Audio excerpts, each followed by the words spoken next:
నమస్తే Telangana, welcome to T News. నేను మమతా. ముందుగా బులెటిన్లో హెడ్లైన్స్. రియల్ ఎస్టేట్ బ్రోకర్ల పనిచేస్తున్న రేవంత్, పిచ్చోడి చేతిలో రాయలా కాంగ్రెస్ పాలన. హైడ్రా మూసీ కారిడార్ బాధితులకు అండగా నిలిచిన బీఆర్ఎస్, ఇవాళ రేపు మూసీ పరివాహక ప్రాంతాల్లో కేటీఆర్ పర్యటన. 5 నెలల్లో అస్తవ్యస్తమైన రాష్ట్ర ఆర్థిక వ్యవస్థ, హైడ్రా భయంతో భారీగా తగ్గిన సర్కార్ ఆదాయం. అష్టవంకర్లు తిరుగుతున్న రెండో దశ మెట్రో కారిడార్లు, మార్పులు చేర్పులతో కాలయాపన, భారీగా పెరిగిన అంచనా వ్యయం. ఇజ్రాయెల్ దాడిలో సెంట్రల్ కౌన్సిల్ డిప్యూటీ హెడ్ మృతి, వారం రోజుల్లో 7 హెజ్బుల్లా కమాండర్లు హతం. బీఆర్ఎస్ వర్కింగ్ ప్రెసిడెంట్ కేటీఆర్ జ్వరం నుంచి కోలుకున్నారు. 72 గంటల తర్వాత జ్వరం తగ్గినట్లు కేటీఆర్ ఎక్స్లో పోస్ట్ చేశారు. ఇవాళ రేపు రాజేంద్రనగర్, అంబర్పేట నియోజకవర్గాల పరిధిలోని మూసీ నది పరివాహక ప్రాంతాల్లో పర్యటించనున్నట్లు కేటీఆర్ పేర్కొన్నారు. బుల్డోజర్ బెదిరింపులను అరికట్టేందుకు తాము చేయగలిగినంత చేస్తామని చెప్పారు కేటీఆర్.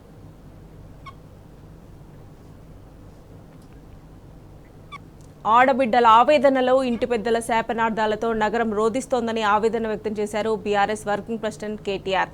మూసీ సుందరీకరణ పేరుతో హైదరాబాద్లో నిరుపేదల ఇళ్లను రేవంత్ సర్కార్ బుల్డోజర్లతో కూల్చేస్తోందని మండిపడ్డారు. బాధితులు ఆత్మహత్యలు చేసుకుంటున్నా కనికరం చూపెట్టని రేవంత్ రెడ్డిపై కేటీఆర్ ఆగ్రహాన్ని వ్యక్తం చేశారు. మిస్టర్ చీఫ్ మినిస్టర్, మీ 1,50,000 కోట్ల ధనదాహానికి లక్షల జీవితాలు బలవుతున్నాయని ఫైర్ అయ్యారు. ఆడబిడ్డకు కట్టంగా ఇచ్చే ఇల్లు కూలుస్తారేమో అని ఆత్మహత్య చేసుకున్న తల్లి, భార్య కడుపుతో ఉంది, కనికరించరా అని ఒంటిపై పెట్రోల్ పోసుకున్న భర్త ఆవేదన నీకు కనిపించడం లేదా అంటూ ప్రశ్నించారు. నాడు రైతుల ప్రయోజనం కోసం ఆయకట్టుకు నీళ్లిచ్చే రిజర్వాయర్ నిర్మాణం విషయంలో 20 కార్లతో రైతులను రెచ్చగొడుతూ శవాలపై పేలాలు ఏరుకున్న సన్యాసి ఇప్పుడు ఎక్కడ ఉన్నావంటూ నిలదీశారు. నాడు అలా, నేడు ఇలా, నీ అవసరానికి ఎంత నీచానికైనా తెగిస్తావని మరోమారి నిరూపించావన్నారు. మహానగర ప్రజలారా, మీరు అధైర్యపడొద్దు. ఇప్పుడు జరుగుతున్న ఈ విధ్వంసంలో తొందరపడి మీ ప్రాణాలను బలి తీసుకోవద్దు. న్యాయస్థానాలు ఉన్నాయి. మీకు మద్దతుగా బీఆర్ఎస్ పార్టీ మేమున్నామని బాధితులకు కేటీఆర్ భరోసా ఇచ్చారు.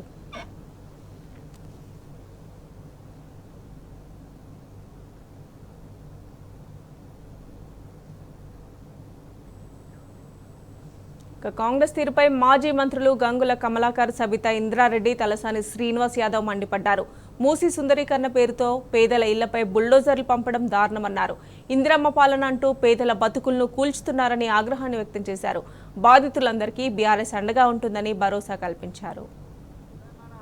ఏర్పాటు చేసే మా కర్తవ్యం కాదు. బీఆర్ఎస్ పార్టీ పోరాటం చేసి తెలంగాణ రాష్ట్రాన్ని కాపాడుకున్నాం, తెలంగాణ రాష్ట్రాన్ని తీసుకొచ్చినాం. అందరితో మా పని అయిపోలే. ఈ తెలంగాణ గడ్డ మీద భూమి ఉన్నంతసేపు బీఆర్ఎస్ పార్టీ మీకు అండగా ఉంటుంది. బీఆర్ఎస్ పార్టీ మీ ఆస్తులు ధ్వంసంగా కూడా కాపాడేది బీఆర్ఎస్ పార్టీ ఒకటే. మీకు అండగా ఉండే పార్టీ ఈరోజు ఒకటే ఒక party, BRS party. BRS party ప్రభుత్వం ఉన్నా లేకున్నా కూడా పేదల ప్రజలు వెంబడి ఉంటారని చెప్పి మరొకసారి రుజువు చేసింది. వచ్చిందా మీ ఎమ్మెల్యే మీ దగ్గరికి? రాలే. ఆ ఎమ్మెల్యే ఎటు కాకుండా అయిండు, గెలిపించిన బీఆర్ఎస్ పార్టీ కాకుండా వేయండు. కాంగ్రెస్ పార్టీ కలిసితే కాంగ్రెస్ పార్టీ కాకుండా వేయండు. ఆఖరికి ఓట్లేసిన ప్రజలకు కూడా కాకుండా వేయండి. ఈరోజు నీకు ఓట్లేసి గెలిపించే కర్మానికి నువ్వు ఇంట్లో వండుకుంటావు. రా, నీకు ఆ పదవి ఎందుకే? రిజైన్ చేయి. ప్రజల మధ్యాహ్నం ఉండు. ఈరోజు ప్రజలకు అండగా ఉండు. కాంగ్రెస్ పార్టీ ఉంటివి, అభివృద్ధి కోసం, డెవలప్మెంట్ కోసం కాంగ్రెస్ పార్టీకి పోయినట్టువి. మరి అభివృద్ధి జరుగుతలేద్దా? మర్రా, ప్రజలకు అండగా ఉండు. నీకు ప్రజలు ఇచ్చిన ఆ పదవి ఉంటేంది, లేకుంటేంది. ఈరోజు దేశాన్ని కాపలాగా ఉన్న ఫౌజీ భార్య వచ్చి నేను దేశాన్ని కాపాడుతున్న భర్త నా ఇల్లును కాపాడమని చెప్పంటే చాలా బాధ కలుగుతుంది.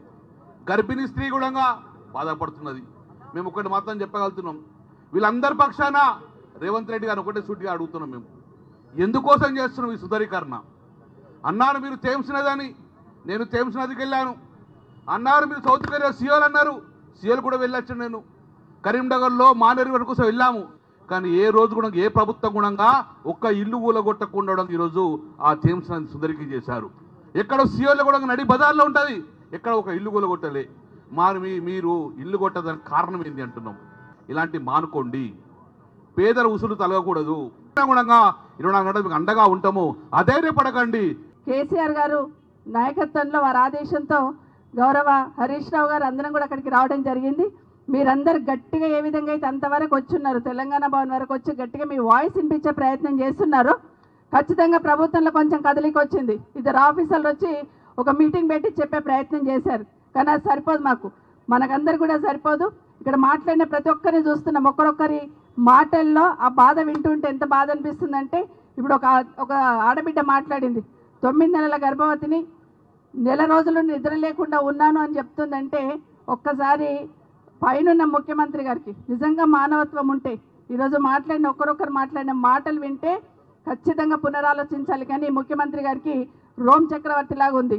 రోమ్ తలగబడుతుంటే పీడేలు వాయించినట్టు ఇక్కడ ఇంతమంది ఆక్రనందనల ఆక్రోషంతో నీ కుండలాగి చనిపోతుంటే కూడా వినిపించనట్టు ముఖ్యమంత్రిగా ప్రవర్తిస్తున్న విషయాన్ని మనం గమనించున్నాం. ఐకమత్యంగా ఉండండి, పోరాటం చేద్దాం, మీ ఇళ్ళకి దక్కదలకుండా చూసుకుంటాం. ఖచ్చితంగా మీరు ధైర్యంగా ఉండండి.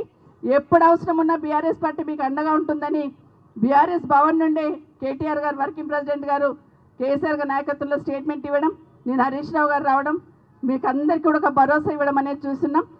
భయభ్రాంతులకు చేసి లబ్ధి పొందాలనే ప్రయత్నం చేస్తున్నారు. మీరు ధైర్యంగా ఉండండి. ఖచ్చితంగా మీ పక్షాన బీఆర్ఎస్ పార్టీ ఉంటుందని మీకు అందరికీ మనవి చేస్తూ ఉన్నాను. మీ అందరూ ధైర్యంగా ఉండవలసినటువంటి అవసరం ఉన్నది. 6 నూరైనా ఒక్క ఇల్లు కూడా పులగొట్టకుండా ఆపే బాధ్యత మాది అని చెప్పి నేను ఈ సందర్భంగా తెలియజేస్తా ఉన్నాను. చాలా చూసిన మీ తాటాకు సప్పులని 3-4 రోజుల నుంచి అధికారుల హడావిడి, ఎక్కడ చూసినా కానీ ఆ మార్క్ వేసిపోవడం అనేది ప్రజలని ఒక భయానకమైనటువంటి వాతావరణంలో నెట్టేసి ఈరోజు గడిచిన 10 సంవత్సరాల్లో కేసీఆర్ గారి నాయకత్వంలో ప్రభుత్వాన్ని మీరు చూశారు. కానీ ఈ ప్రభుత్వం వచ్చి వేస్తున్న అరాచకాలను కూడా మనం చూస్తూ ఉన్నాం.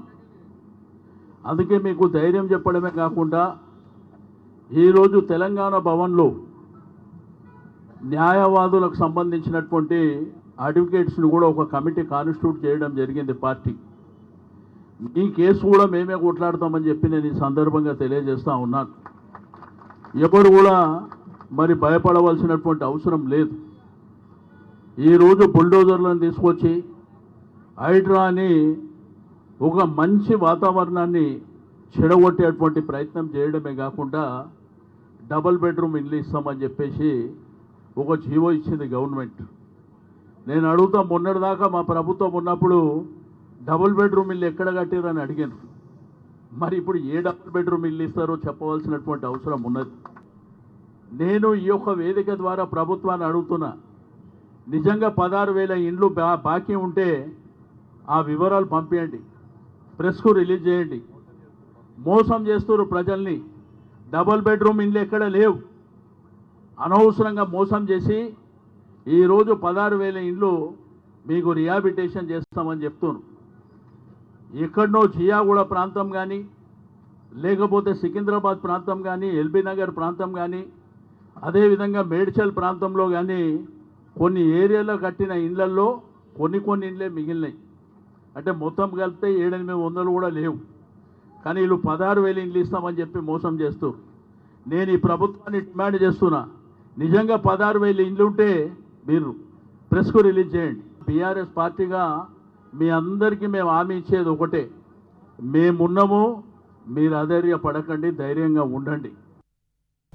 కాంగ్రెస్ ప్రభుత్వంపై మాజీ మంత్రి జగదీష్ రెడ్డి తీవ్ర ఆగ్రహాన్ని వ్యక్తం చేశారు. కేసీఆర్ అభివృద్ధి చేస్తే కాంగ్రెస్ పార్టీ అరాచకాలు చేస్తోందని మండిపడ్డారు. ప్రాణం పోయినా ప్రజలకు అన్యాయం జరగనివ్వమన్నారు. పేద ప్రజల కన్నీళ్లు సమాజానికి మంచిది కాదని సూచించారు.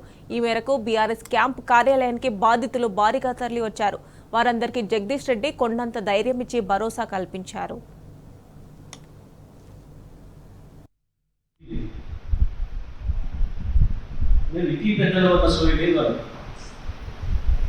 నాకు అధికారం వచ్చింది ప్రజలకు ఏమో దోసుకోవడానికి అనుకుంటున్నారు.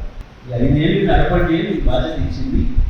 గతంలో ఉన్న పార్టీ కంటే మీరు బాగా చేస్తున్నారు కాబట్టి అది చేయండి ఆశపడి పంపించారు. కానీ వాళ్ళకి పెద్దరికం లేదు, వాళ్ళకి జ్ఞానం లేదు, ఆ స్టోరీ లేదు. మాకు రాక కాదు. ఇప్పుడు కేసీఆర్ సార్ కూడా చెప్పి 2020 సోషల్ మీడియా 100% జాగ్రత్త గమనించి ఏం చెప్పిండు కేసీఆర్. నాలాల మీద వాటిపైన 28,000 కట్టడాలు ఉన్నాయని రిపోర్ట్ ఇచ్చారు. ఇక నుంచి మాత్రం ఒకటి కూడా కట్టకుండా చూసుకోవాలి అని చెప్పి కొత్తగా కట్టే కూర్చేద్దాం, ఒకటి కూడా కట్టలేదు, కడితే నష్టపోతారు ప్రజలు మానవులు అని చెప్పి దాంట్లో సార్ 28,000 ఉండేటి సంగతి 10,000 చెప్పినారు కేసీఆర్. ఒకటని కూడా కొట్టిన ఇప్పుడు ఏదో తెచ్చి నాకేదో దొరికింది లాభం అని చెప్పి పట్టుకొని వచ్చి ఏదో పెడుతున్నారు. కేసీఆర్ సాగు చెప్పిన ఆ రోజు కూడా 28,000 ఉన్నాయని చెప్తున్నారు. కొత్తగా గత చేయకండి, అది మన బాధ్యత, నష్టపోతున్న విషయం చెప్పాలి. పాతవాడు ఏం చేద్దామని ఆలోచన చేద్దాం, కానీ కొత్తగా నష్టపోకుండా చూసుకోవాలి. ఇప్పుడు అంత బాధ్యత కూడా కేసీఆర్. ఆయన కేసీఆర్ చెప్పితే కూడా కొడుతున్నాడు, సిగ్గుడు అలా మాట్లాడారు. కేసీఆర్ చెప్పితే మొత్తం రుణం చేయమని చేయి, 4,000 పెన్షన్ కూడా ఇస్తారు చేయమని అడిగి చేయి, మహిళకి 25,000 ఇస్తాను కేసీఆర్ చెప్పుడు చేయకూడదు. కేసీఆర్ రుణం చెప్పలే కదా, పురుగోడు కేసీఆర్ ఇవ్వకూడదు. అధికారులు ఇచ్చిండు, ఇవి ఇచ్చిండు. ఇక ఒక్కటి కూడా మనకు కొత్తది రావద్దు అన్నమాట కేసీఆర్ చెప్పిపోయినా చెప్పలేదు. కాబట్టి మీరందరూ కూడా ధైర్యంగా ఉండండి. మల్కాజ్గిరి నియోజకవర్గంలో హైడ్రా రావాలంటే నన్ను దాటి రావాలన్నారు ఎమ్మెల్యే మర్రి రాజశేఖర్ రెడ్డి. పలు కాలనీల్లో ప్రజలను కలిసిన ఆయన భరోసానిచ్చారు.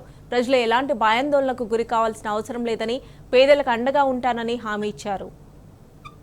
ఇది గవర్నమెంట్ ల్యాండ్ అని ముందే పెడితే మేము ఎందుకు ఇక్కడ కట్టుకుంటుంటిమి, వీళ్ళు రిజిస్ట్రేషనే ఆపేస్తే మేము ఎందుకు కొనుక్కొని.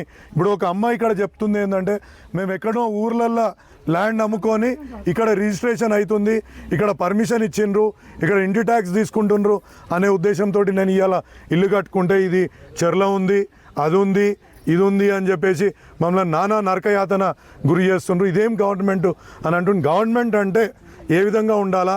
ఇలా మల్కాజ్గిరిలో అనేక సమస్యలు ఉన్నాయి. ఇలా రైల్వే బ్రిడ్జిలు కట్టుకోవాలా, రోడ్లు వేయాలా, బ్రిడ్జిలు మనకు ఇదేంటి డ్రైనేజ్ నీళ్ళ కోసం డ్రైన్లు కట్టుకోవాలి. ఇటువంటి పరిస్థితులను వదిలేసి ఇవాళ అమ్మలకు అందరికీ కూడా ప్రభుత్వం రాకముందు ఏం చెప్పింది కాంగ్రెస్ ప్రభుత్వం, 2,500 రూపాయలు నేను ప్రతి మహిళకి ఇస్తాను, పెన్షన్ 4,000 చేస్తాను, ఇంకా ఎన్నో 6 గ్యారంటీల పథకాలను ఎన్నో రకాలుగా చెప్పింది. ఒక్కటన్నా ఇక్కడ ఇస్తుండ్రా వీళ్ళని అడగండి. ఇవి ఫస్ట్ చేసి వాళ్ళ కళ్ళల్లో ఆనందం చూసినాక నువ్వు ఏం డెవలప్మెంట్ చేస్తావో చేయాలి. కానీ రిజిస్ట్రేషన్ అవుతుందా, నాకు ఇంటి పర్మిషన్ వస్తుందా, పక్కోడు ఇంటి ట్యాక్స్ కట్టగలుగుతుందా, ఇవి చూసి ఇల్లు కొట్టుకుంటావు. సడన్గా వచ్చి ఇది చెర్లు ఉంది అంటే నీకైనా ఎట్లుంటుంది? మనం అంతగానం చూడగలుగుతామా? మనం అంత డాక్యుమెంటేషన్లు ఇక లాయర్లను పెట్టుకొని తీసుకునే అంత ఓపిక వాళ్ళకి పైసలు వాళ్ళకి పేద ప్రజలకు మధ్యతరగతి ప్రజలకు ఉంటుందా? సరే ఒకరు కట్టుకుంటారు కదా నేను కట్టుకుంటున్నా అనే ఉద్దేశం, ఓ 10 రూపాయలకు కొనుక్కొని కట్టుకోవాలి. ఇలా జీవితాంతం ఇలా ఇల్లు కూడా కొడితే మళ్ళీ ఇంకో ఇల్లు కట్టుకోలేని పరిస్థితి వాళ్ళది. మెట్రో 2వ దశలో ప్రతిపాదన కారిడార్లో అష్టవంకర్లు తిరుగుతోంది. మార్పులు చేర్పులతో రేవంత్ సర్కార్ కాలయాపన చేస్తుంది తప్ప క్షేత్రస్థాయిలో మెట్రో పనులు మాత్రం పట్టాలెక్కడం లేదు. కాంగ్రెస్ ప్రభుత్వం అధికారంలోకి వచ్చి 10 నెలలు కావస్తున్నా 2వ దశ మెట్రో కారిడార్లు ఇంకా ఫైనల్ కాలేదు. 70 నుంచి 116.2 కిలోమీటర్లకు ప్రతిపాదనలు పెంచగా జనమే లేని 4th సిటీ దిశగా రూట్ మళ్లించి అంచనా వ్యయాన్ని 32,237 కోట్ల రూపాయలకు పెంచేశారు.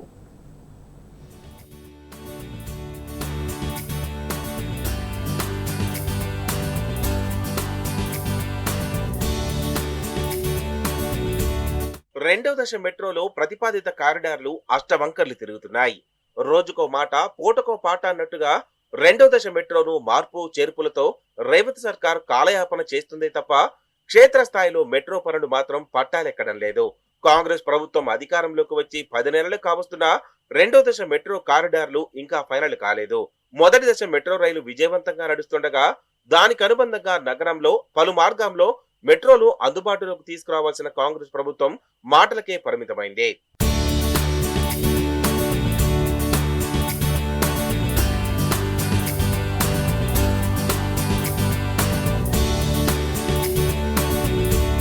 మెట్రో 2వ దశ కారిడార్ల వివరాలను Hyderabad metro MD NVS Reddy ప్రకటించారు. 2వ దశ మెట్రోలు ఇప్పటి వరకు 2వ దశలో మెట్రో కారిడార్లను ప్రతిపాదించినప్పుడు 2 మార్గాల్లో మెట్రో కారిడార్ ను ఎయిర్పోర్టు టెర్మినల్ వరకు వెళ్లేలా ప్రతిపాదించారు.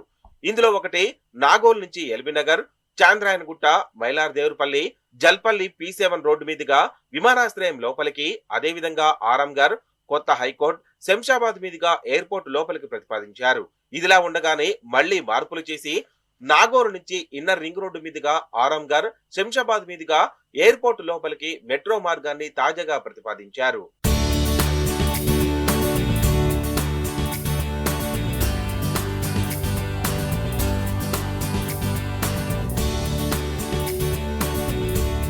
మొన్నటి వరకు 70 కిలోమీటర్ల మేర రెండో దశ మెట్రో ఉంటుందని చెప్పిన అధికారులు దాన్ని 116 కిలోమీటర్ల మేర పెంచినట్టు ప్రకటించారు.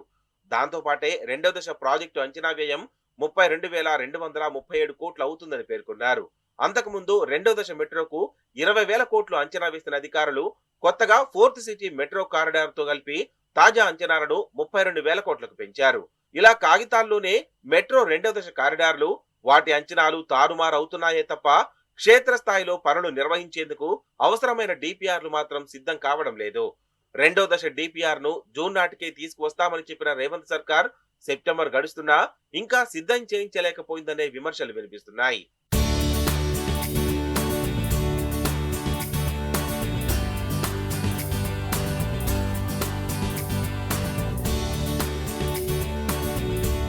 ప్రస్తుతం హైదరాబాద్ మహానగరంలో కోర్ సిటీలోనే మెట్రో మార్గాలను పొడిగించాల్సిన అవసరం ఉంది. అయినా వాటన్నింటినీ పరిగణలోకి తీసుకోకుండా సీఎం రేవంత్ రెడ్డి కొత్తగా ప్రతిపాదిస్తున్న ఫోర్త్ సిటీకి మెట్రో కారిడార్ ను నిర్మించాలని ప్రతిపాదించడంతో రెండో దశ డిపిఆర్ ను రూపొందించడంలో తీవ్ర జాప్యం జరుగుతోంది. సుమారు 40 కిలోమీటర్ల దూరంతో ఎయిర్పోర్ట్ నుంచి ఔటర్ రింగ్ రోడ్డు మీదుగా కొంగర కలాన్ ఇంటర్చేంజ్ వరకు, అక్కడి నుంచి ఫోర్త్ సిటీలో శంకుస్థాపన చేసిన స్కిల్ యూనివర్సిటీ వరకు నిర్మిస్తున్నామని చెప్పారు. ఈ రెండో దశ మెట్రో నిర్మాణాన్ని కేంద్ర, రాష్ట్ర ప్రభుత్వాల సహకారంతో చేపడతామని మెట్రో అధికారులు వెల్లడించారు.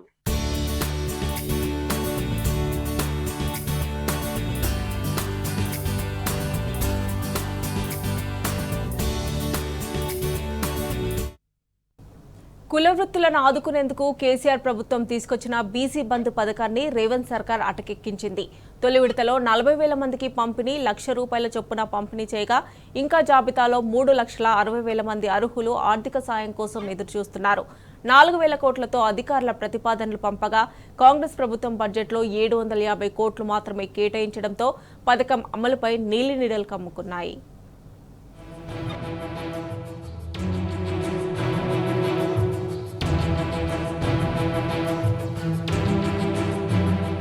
కుల వృత్తుల వారిని ఆదుకునేందుకు బీఆర్ఎస్ ప్రభుత్వం ఎంతో ప్రతిష్టాత్మకంగా అమలు చేసిన బీసీ బంధు పథకాన్ని కాంగ్రెస్ ప్రభుత్వం అటకెక్కించింది. మరైదేనా పథకం ద్వారా ఆదుకుంటారా అంటే అలాంటి ఊసే ఎత్తడం లేదు. కార్పొరేషన్ ద్వారా రుణాల పంపిణీకి దాదాపు 4,000 కోట్లు అవసరమని అధికారులు ప్రతిపాదనలు పంపగా ప్రభుత్వం 750 కోట్లు మాత్రమే కేటాయించింది. ఆ నిధులను కూడా విడుదల చేయలేదు. రాష్ట్రంలోని బీసీ కుల వృత్తులు, చేతి వృత్తుల బలోపేతానికి, వృత్తిదారుల ముడి సరుకులు, యంత్ర పరికరాల కొనుగోలుకు 100% సబ్సిడీతో 1,00,000 ఆర్థిక సాయం అందించేందుకు బీఆర్ఎస్ ప్రభుత్వం బీసీ బంధు పథకాన్ని ప్రవేశపెట్టింది.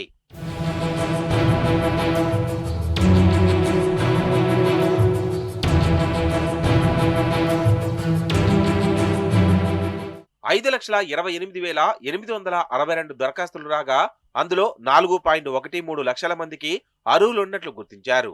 వీరిలో 40,000 మంది కులవృత్తిదారులకు ₹1,00,000 ఆర్థిక సాయాన్ని అందజేశారు. మిగిలిన వారికి ప్రతి నెల 15న ఆర్థిక సాయం అందించాలని, అది నిరంతరం కొనసాగించాలని అప్పటి బీఆర్ఎస్ సర్కార్ నిర్ణయించింది. అయితే ప్రస్తుత కాంగ్రెస్ ప్రభుత్వం ఆయా దరఖాస్తులను పక్కన పెట్టినట్టు తెలిసింది. పథకానికి నిధుల విడుదల వద్దని అధికారులకు సూచించినట్టు తెలుస్తోంది.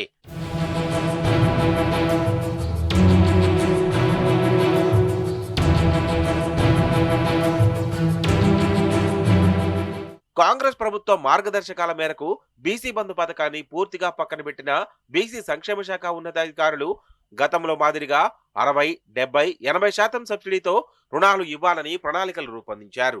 గతంలో 2015, 2019లో బీసీ సంక్షేమ శాఖ సబ్సిడీ రుణాల కోసం దరఖాస్తులు స్వీకరించింది. అందులో 60% సబ్సిడీ రుణాల కోసం దాదాపు 2 లక్షల మందికి పైగా, 70% సబ్సిడీ రుణాల కోసం 1.50 లక్షల మందికి పైగా, 80% సబ్సిడీ రుణాల కోసం 1,00,000 మంది వరకు దరఖాస్తు చేసుకున్నారు. అనివార్య కారణాలతో దరఖాస్తుదారులకు రుణాలను మంజూరు చేయలేదు. గతంలో వివిధ సబ్సిడీల కింద రుణాలకు దరఖాస్తు చేసుకున్న వారికే ప్రస్తుతం రుణాలను ఇచ్చేందుకు ప్రణాళికలు రూపొందించినట్టు తెలుస్తోంది.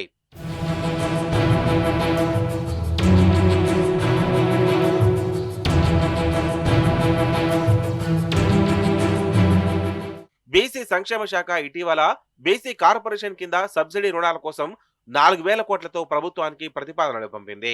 ప్రభుత్వం బడ్జెట్లో కేవలం 750 కోట్లు కేటాయించింది. వాటిని కూడా విడుదల చేయకపోవడంతో ఏ విధంగా యాక్షన్ ప్లాన్ సిద్ధం చేయాలో తెలియక అధికారులు సతమతమవుతున్నారు. ప్రభుత్వం కేటాయించిన నిధులైనా విడుదల చేస్తుందా, అందులోనూ కోత పెడుతుందా అనే అనుమానాలు వ్యక్తం చేస్తున్నారు. దీంతో ఈ ఆర్థిక సంవత్సరంలో ఎంతమందికి రుణాలు మంజూరు చేయాలనే అంశంపై తర్జన భర్జన పడుతున్నారు.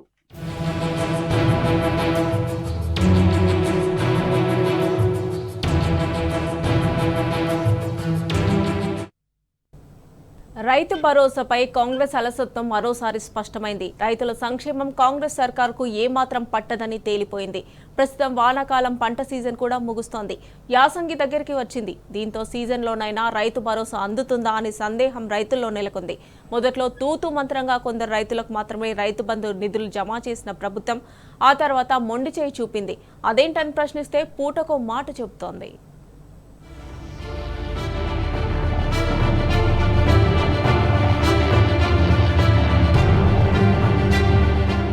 రాష్ట్ర వ్యాప్తంగా రుణమాఫీ, రైతు భరోసా పెద్ద కలకలమే రేపుతోంది. ఎప్పుడో ఆగస్టు 15 వరకు పూర్తి చేస్తామన్న రుణమాఫీ ఇప్పటికీ పూర్తి కాలేదు.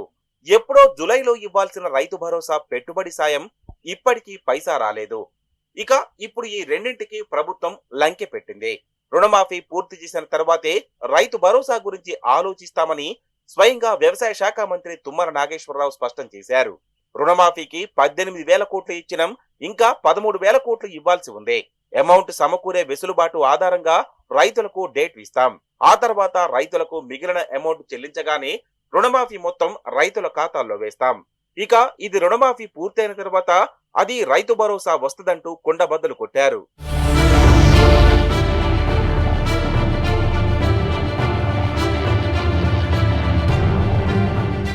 అటు రుణమాఫీతో రైతు భరోసాకు లింకు పెట్టడంపై సర్వత్రా సందేహాలు వ్యక్తమవుతున్నాయి. రుణమాఫీ పూర్తయ్యేదెప్పుడు, రైతు భరోసా ఇచ్చేదెప్పుడని రైతులు ప్రశ్నిస్తున్నారు. రుణమాఫీ పూర్తి చేసేందుకు ఇంకా 13,000 కోట్లు కావాలి. 2 లక్షలకు పైగా రుణమాఫీకి సంబంధించి ప్రభుత్వం ఇంకా కుటుంబ నిర్ధారణ దశలోనే ఉంది. దీనికి ప్రత్యేకంగా గైడ్ లైన్స్ జారీ చేస్తామని చెప్పిన ప్రభుత్వం ఇప్పటికీ స్టడీ సప్పుడు చేయడం లేదు. ఈ నేపథ్యంలో 2 లక్షల రుణమాఫీ ఇప్పట్లో పూర్తయ్యే పరిస్థితి కనిపించడం లేదనే అభిప్రాయాలు వ్యక్తమవుతున్నాయి. ఈ పరిస్థితుల్లో రుణమాఫీకి లింకు పెట్టిన రైతు భరోసా కూడా వచ్చే పరిస్థితి లేదనే ఆందోళన రైతుల్లో వ్యక్తమవుతుంది.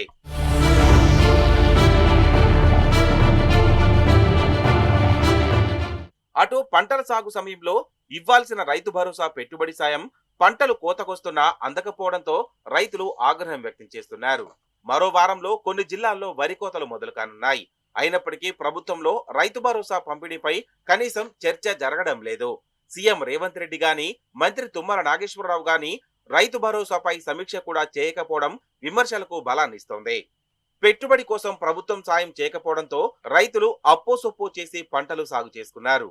మరో 10 రోజుల్లో బతుకమ్మ, దసరా పండుగలు ఉన్నాయి. కనీసం ఈ సమయానికైనా ప్రభుత్వం రైతు భరోసా డబ్బులు వేస్తే రైతులు మళ్లీ అప్పు చేయకుండా ఉండే పరిస్థితి ఉంటుందనే అభిప్రాయాలు వ్యక్తమవుతున్నాయి. రైతు భరోసాకు కనీసం 11,000 కోట్లు కావాలి. కానీ రుణమాఫీకే ఆపసోపాలు పడుతున్న ప్రభుత్వం రైతు భరోసా ఇస్తుందనే నమ్మకం లేదని రైతులు చెబుతున్నారు.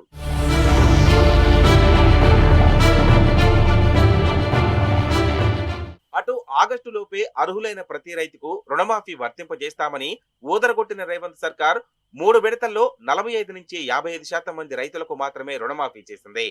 మిగిలిన రైతులు పోరుబాట పట్టడంతో క్రాప్ లోన్ ఫ్యామిలీ గ్రూపింగ్ ఆదేశాలు జారీ చేసింది. రాష్ట్రంలో 4.25 లక్షల మంది రైతు కుటుంబాల గ్రూపింగ్ పూర్తి చేసిన అధికారులు ఆ వివరాలను ప్రభుత్వానికి అప్లోడ్ చేశారు. గ్రూపింగ్ పూర్తయిన వీరికి మాఫీ ఎప్పుడు చేస్తారో ప్రభుత్వం స్పష్టతనివ్వడం లేదు. మరో 30 రకాల సాంకేతిక సమస్యలతో నిలిచిపోయిన రుణమాఫీకి సర్వే ఎప్పుడు చేయాలన్న అంశంపై ఇంకా ఆదేశాలు రాలేదు. 2 లక్షలకు పైగా రుణం తీసుకున్న వారికి మాఫీ ఎలా చేయాలో అధికారులకు, బ్యాంకర్లకు నేటికి స్పష్టతనివ్వలేదు. దీంతో రైతులు, అధికారులు బ్యాంకుల చుట్టూ ప్రదక్షిణలు చేస్తున్నారు. సర్కార్ రోజుకో కొత్త విషయాన్ని తెరపైకి తెస్తూ రుణమాఫీ అంశాన్ని పూర్తిగా డైవర్ట్ చేస్తుందని విమర్శలు వస్తున్నాయి.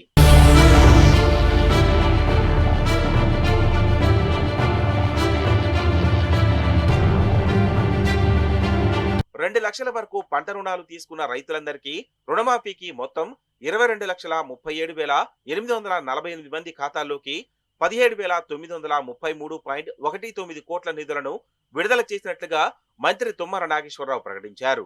రుణమాఫీ ప్రక్రియ పూర్తయినట్టుగానే మంత్రి చెప్పడంతో రాష్ట్ర వ్యాప్తంగా రుణమాఫీ వర్తించని రైతులు బగ్గుమన్నారు. ఆందోళనలు, ధర్నాలు, రాస్తారోకలతో సర్కార్ దిగొచ్చింది.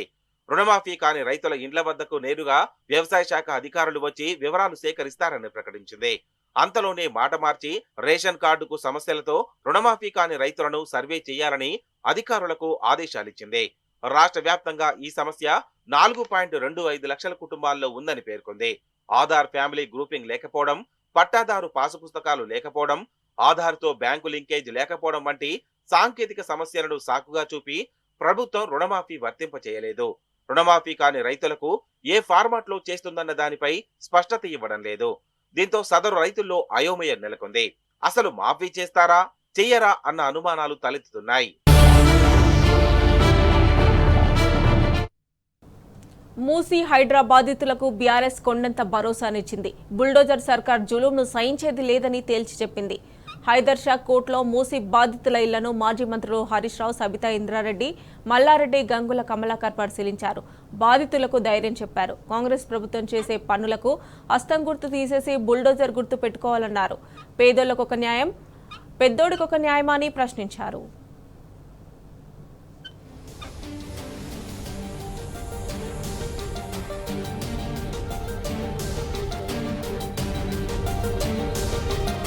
మూసీ బాధితులకు అండగా ఉంటామంటూ మాటల్లో కాదు చేతల్లో చూపించింది బీఆర్ఎస్. చెప్పినట్లుగానే హైదర్ షా కోటల గులాబీ నేతలు పర్యటించారు. మాజీ మంత్రులు హరీష్ రావు, సబితా ఇంద్రారెడ్డి, మల్లారెడ్డి, గంగుల కమలాకర్ బాధితుల ఇండ్లను పరిశీలించారు.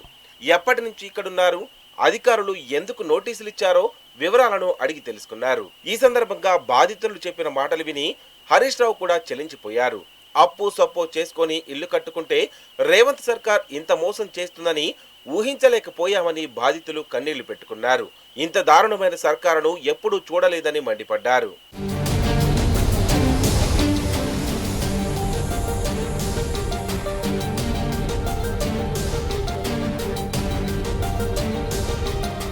మూసీ సుందరీకరణ పేరుతో పేద ప్రజల జీవితాలతో చెలగాటమాడుతున్నారు. వేలాది మంది ప్రజలను నిరాశ్రయులను చేస్తున్నారని ఆగ్రహం వ్యక్తం చేశారు. CM Revanth Reddy real estate వ్యాపారులా వ్యవహరిస్తున్నారని చెప్పారు. రాహుల్ గాంధీ బుల్డోజర్ రాజ్యం పోవాలని ఉపన్యాసాలు ఇస్తారని, తెలంగాణలో బుల్డోజర్ రాజ్యాన్ని ఆపాలన్నారు. సీఎం రేవంత్ రెడ్డికి హామీలు నెరవేర్చడానికి డబ్బులు లేవు, కానీ మూసీ సుందరీకరణకు 1,50,000 కోట్లు ఎక్కడివని ప్రశ్నించారు.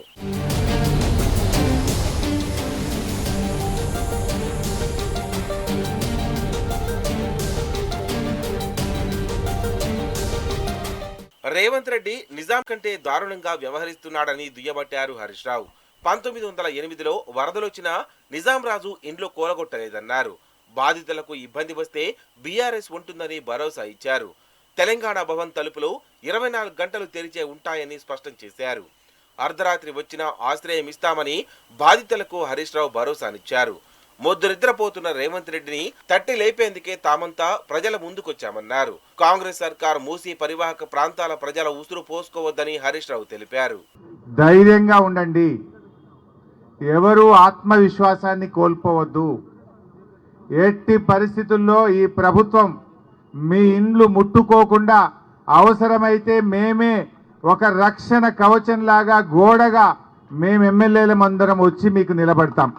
నీ కాంగ్రెస్ ప్రభుత్వమే నాడు అధికారంలో ఉన్నప్పుడు లేఅవుట్ అప్రూవల్ ఇచ్చింది, రిజిస్ట్రేషన్లు చేసింది, మున్సిపల్ అనుమతులు ఇచ్చింది, ఇల్లు కట్టుకున్నాక యూటిలైజేషన్ ఆక్యుపెన్సీ సర్టిఫికెట్ కూడా ఇచ్చిండ్రు. అంటే మీ తప్పిదాలకు పేదలు ఎందుకు బలి కావాలి అని అడుగుతా ఉన్నారు రేవంత్ రెడ్డిని. అంటే నువ్వు మూర్ఖంగా అనవసరంగా ఏదో మూసీ ప్రాజెక్ట్ చేస్తా అని చెప్పి ఇలా పేదల ఉసురు పోసుకోవడం మానుకోవాలని చెప్పి నేను కోరుతా ఉన్నా. మీరు ఏం చెప్పిండ్రు? ఇందిరమ్మ పాలన, ఇందిరమ్మ పాలన అన్నారు. ఇందిరమ్మ పాలన ఏం చెప్తుంది? గరీబీకు హటావ్ అంటది. కానీ రేవంత్ రెడ్డి ఏం చేస్తుండంటే గరీబోంకో హటావ్ అంటుండ్రు. या तुम गरीबी को हटाना चाहते या गरीबों को हटाना चाहते मैं पूछना चाहता हूं. ये इंदिरम्మ పాలన అంటే పేదలకు కూడు గుడ్డ నీడిచ్చేది ఇందిరమ్మ పాలన. ప్రభుత్వం తప్పులు చేస్తే ప్రశ్నించడానికే ప్రతిపక్షం ఉంటుంది. మా మధుసూదనాచారి గారు ప్రతిపక్ష నేతగా శాసన మండలిలో ఉండి వారి వాళ్ళ మేము ముందుకు వచ్చారు. కేసీఆర్ గారు అసెంబ్లీలో ప్రతిపక్ష నేతగా ఉన్నారు. మేమందరం కూడా అసెంబ్లీలోనైనా బయటైనా ఈ ప్రభుత్వం యొక్క తప్పిదాన్ని ఎత్తి చూపుతాం. ఈ ప్రభుత్వం కళ్ళు తెరిపిస్తాం. మీ తెరువు రాకుండా కాపాడుకునే బాధ్యత మాది అని చెప్పి నేను మనవి చేస్తా ఉన్నా. ఇదే మూసీ మీద 6 కొత్త ప్రాజెక్టులు కడుతున్నారు. 40, 50 అంతస్తుల అపార్ట్మెంట్లు కడుతున్నారు. మరి రేవంత్ రెడ్డి ఈ కట్టుకున్న పేదోళ్ళ ఇండ్లకేమో నంబర్లు వేస్తున్నావు. ఇదే మూసీని ఆక్రమించి మూసీ ఆనుకొని 6 పెద్ద మల్టీ స్టోరీడ్ బిల్డింగులు కడితే దాన్ని ఎందుకు ఆపడు?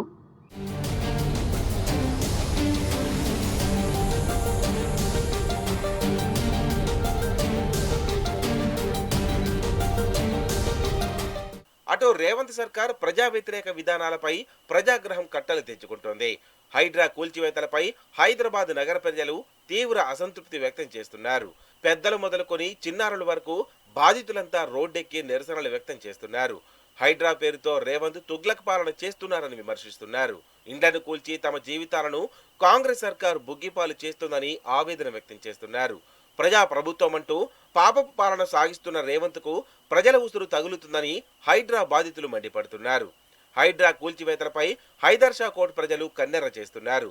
కష్టపడి కట్టుకున్న ఇండ్లను ఇంత దుర్మార్గంగా కూల్చడమేంటని నిప్పులు చెరిగారు. కాంగ్రెస్ సర్కార్ మా సావుకొచ్చిందని బాధితులు ఆవేదన వ్యక్తం చేస్తున్నారు. ప్రభుత్వ దుశ్చర్యలను వెంటనే ఆపాలంటూ పేదలు కన్నీళ్లు పెట్టుకుంటున్నారు. ప్రజలను రోడ్డు మీద పడేసేందుక ఓట్లు వేసి గెలిపించిందని ప్రశ్నించారు. ఇన్ని చేస్తున్నప్పుడు మాలాంటి ముసలి వాళ్ళు ఏమైనా లేకపోతారు, ఒక ఐడియా లేకుండా. అయినా మీకు మేమైనా కట్టబోయినా మేమైనా చేయకపోతే రాంగ్ టైంలో మీరు డెసిషన్ తీసుకోవచ్చు. ఇప్పుడు అన్నీ మేము కరెక్ట్గా చేస్తున్నాం అన్నా ఉంటున్నాం కదా. మరి ఇప్పుడు ఈ కట్టడం ఇప్పుడు సడన్గా వెళ్ళిపోతారని ఏదేదో 2 ఇస్తారని మేము ఇక్కడ ఉండి ఏదో 2 వాటిలో అది ఎక్కడ ఉంటామో ఎలా ఉంటామో మాకే తెలియదు. మమ్మల్ని రోడ్డు మీద నిలబెట్టింది ప్రభుత్వం. మేము అన్ని లీగల్ గా ఉన్నాం, అన్ని లీగల్ గా ఉన్నాం. మా డాక్యుమెంట్స్ అన్నీ ఉన్నాయి. వచ్చి చూసుకో రేవంత్ రెడ్డి, వచ్చి చూసుకోమనండి. మేము రెడీ చూపించడానికి. మేము సొంతంగా కష్టార్జితం మేము ఇల్లు కట్టుకుని ఇక్కడ స్థలాలు కొనుక్కుని ఇల్లు కట్టుకుని పట్టా భూమి అండి ఇది. ప్రజాప్రభుత్వాలు ప్రజల కోసం, ప్రజల వలన, ప్రజలచే ఏర్పడతాయి. వాళ్ళంతా ప్రజాప్రతినిధులే కానీ వాళ్ళు రాజులు కాదు. వాళ్ళకి అన్లిమిటెడ్ పవర్స్ లేవు. ఇప్పుడు నేను చెప్పదలుచుకున్నది ఏంటంటే, ప్రభుత్వాన్ని చెప్పదలుచుకున్నది ఏంటంటే, ప్రజల సంక్షేమం కోసం ప్రభుత్వాలు పనిచేయాలి. ప్రభుత్వం ప్రజల్ని బాధపెట్టి వాళ్ళని ఇబ్బంది పెట్టి వాళ్ళని నాశనం చేసేట ఉద్దేశాలతో గవర్నమెంట్ పనిచేస్తే ఏ ప్రజాప్రభుత్వం కూడా నిలబడదు.